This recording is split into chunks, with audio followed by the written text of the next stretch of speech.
Hey guys, how's it going? This is Krov Malenkov, and I'm here to bring you another 10 historical and mythological references in For Honor. As I've said in the previous videos, For Honor is a game based on historical warriors, and there are many references within the game's content that throw out some historical names and mythological stories. So here is another list of 10 historical and mythological references in For Honor. Part 5. We'll begin our list with the Knight faction for our first pick with their Reigning Inferno mask outfit. This outfit can be purchased for any hero in the Knight faction for 20,000 steel. The outfit's name doesn't hold any references, but it's where the rest of the outfit's items hold the name of the reference. The outfit's ornament and effects are called Vulcan's Indignation. Vulcan is the Roman god of fire, specifically fires from volcanoes and forges. He is considered to be like the Greek god of smiths and fire, Hephaestus. Vulcan was worshipped in a similar fashion to Hephaestus, as they were prayed to for protection from fire and the hope for the light of the sun for crop production. There was a festival held by the Romans in honor of Vulcan called Vulcanalia on August 23rd, where they would celebrate for a good harvest and protection from any fires that may come to their crops. They would then sacrifice fish in a bonfire as an offering to Vulcan. His story is pretty much the same with Hephaestus. They were both born from two-head gods, Vulcan being born from Jupiter and Juno, while Hephaestus being born from Zeus and Hera. They both came out ugly, and they both got thrown by their mothers from Mount Olympus and crashed into the ground. They grow up to become talented blacksmiths and return to Olympus to become the god of the forge and make weapons and armor for the gods. Now, I'll say this now as to not repeat myself later on. I'll be covering over the other outfits for the two other factions, and just like this one, the reference lies within the names of the ornament and the effects. So, just a heads up. Moving over to Warden for our second pick, we have the Dullaban armor variant. This armor variant can be attained at Rep 1 and higher. This armor variant is based off of the Irish mythical creature called the Dullaban, also known as the Gan Sian, meaning the headless one, or without a head. The Dullaban is a headless man who rides upon a dark black horse and carries his head under his arm as he rides. If this sounds familiar to anyone in the US, that's because this is the basis of the story of Sleepy Hollow, where a headless rider comes for anyone late at night and seeks to kill them. The Dullaban, however, is a little bit more creepier than that. He's considered to be a horrifying monster that uses a human spine as a torture whip and rides around with a death coach attached to the horse as a means to take a person to the afterlife. The funny thing is that this armor variant has a helmet to it, but is there really a head in there, or is it headless as the legend says? For our third spot, we have Warden's Cerberus weapon variant. This weapon variant can be attained at Rep 7 and higher. Cerberus is depicted as a three-headed demon dog that guards the entryway into Hades, the afterlife of the Greeks. Though there are other depictions of the beast, such as it having well over 50 heads. However, that could just be a count of the 3 heads plus the many snakes that protrude from its body. Cerberus, or Cerberus in Greek, was said to be the child of Typhon, and a sibling to a few other well-known Greek monsters like the Chimera and the Lernaean Hydra. There are a few stories that Cerberus shows up in, like the story of Orpheus traveling to the underworld to save his wife, Eurydice, as he puts the beast to sleep by playing music on his lyre. But the most well-known story is of Hercules, or as he's called in Greek, Heracles, and his 12th labor where Heracles has to bring Eurystheus, the three-headed dog, to him. Heracles grabs the dog in submission, and with Hades' approval, brings the beast to Eurystheus and returns the hound to Hades afterwards. The most interesting fact about Cerberus is his name, as many people have tried to decipher its meaning. One theory claims the name may come from an old Proto-Indo-European word meaning spotted, meaning that Hades, god of the underworld, may have named this horrifying creature Spot. Going now to the Viking faction for a fourth spot is their Reigning Inferno mask outfit. This outfit, like the previous one, can be purchased for any hero, but in the Viking faction, for 20,000 steel. With the ornament and effects being called Surtur's Devastation, this is clearly a reference to the mighty giant from Muspelheim who is destined to aid in the defeat of the Aesir at Ragnarok. Surtur, or Surtur, guards the entryway to his home, Muspelheim, and stands waiting for the day when the twilight of the gods begins. When the day comes, Surtur will lead his soldiers to Asgard and do battle with the Aesir gods. It is said that he will do combat with the Vanir god Freyr and defeat him, and burn Asgard into nothing but ash, along with the World Tree itself. Not much is known of Surtur, nothing except for his destined time for the end of the world. Moving down to Warlord for our 5th spot is his Fafnir's Obsidian Weapon variant. This variant was only available during the Reigning Inferno event that was held during August 16th to the 30th. The name Fafnir is based on the dwarven dragon from the saga of the Volsungs. The Volsung saga is a long story of the lineage of the Volsung clan that spans hundreds of years and is said to be the clan where the legendary Viking warrior Ragnar Lodbrok is descended from. Within the story, a dwarven king captures Odin, Loki, and Hrungnir after they unknowingly kill the dwarf's son, Otr, who they thought was an otter.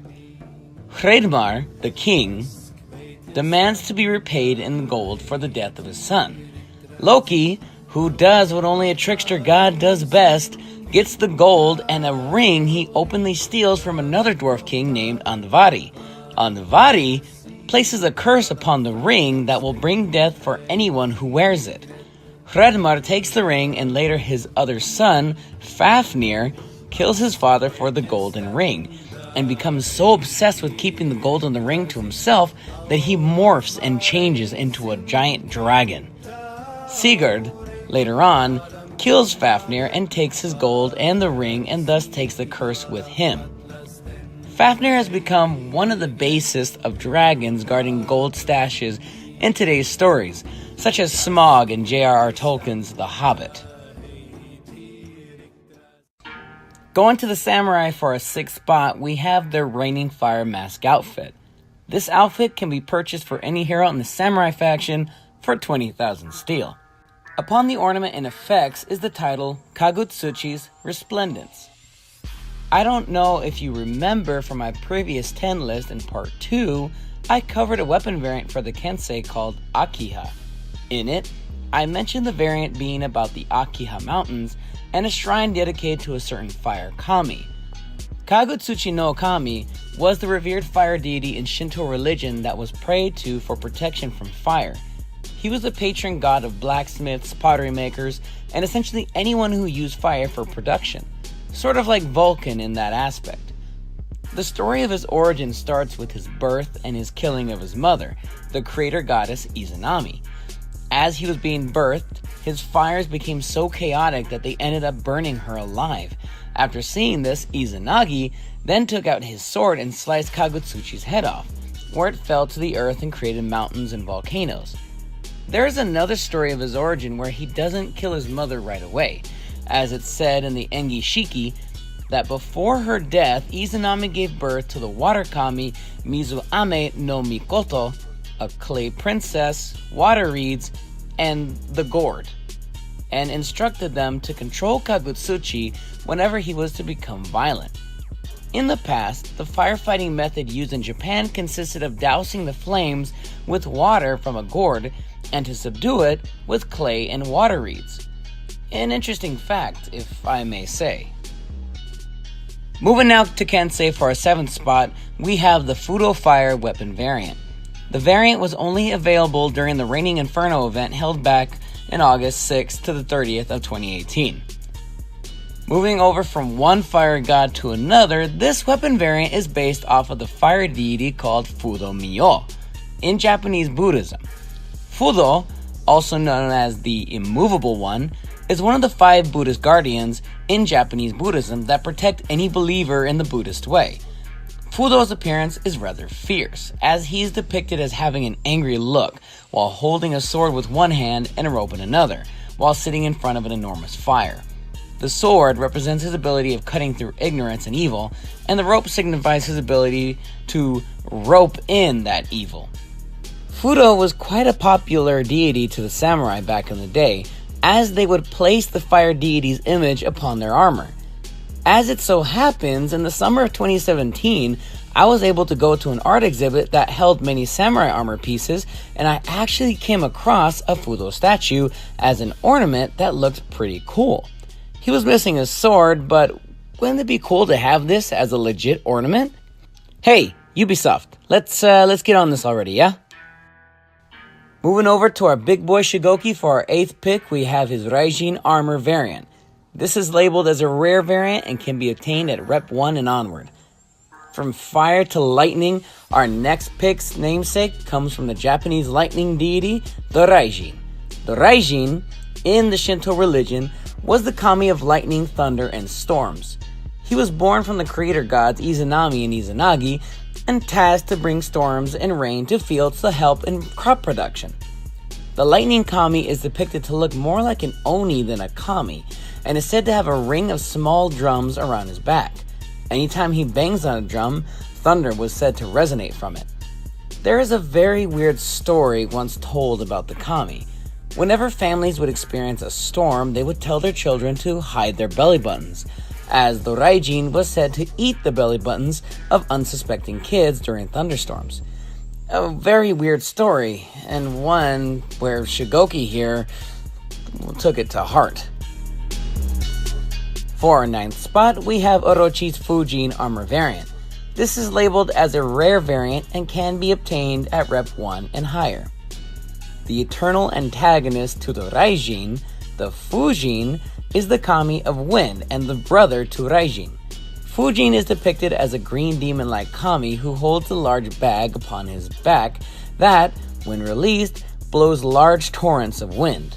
Fujin and Raijin are rivals to one another, as they are both fighting for dominance of the sky almost all the time, and for this, most typhoons and other violent storms are considered to be epic fights between the two kami.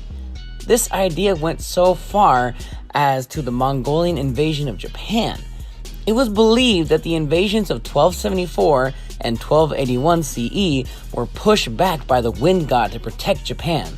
Thus the word kamikaze, meaning divine wind, came from that. Ending our list now for our number 10 pick, we have Shinobi's Nihongi weapon variant. This is a legendary weapon variant and can only be acquired at Rep 7 and up. If you've ever wondered how it is we know of the mythological stories and the historical tales of ancient Japan, which, let's face it, you probably haven't, then look no further than one of Japan's oldest books, the Nihongi. The Nihongi, also known as the Nihon Shoki, is translated as the Japanese Chronicles and is written from the creation of Japan by the creator gods to the rulers of the 8th century.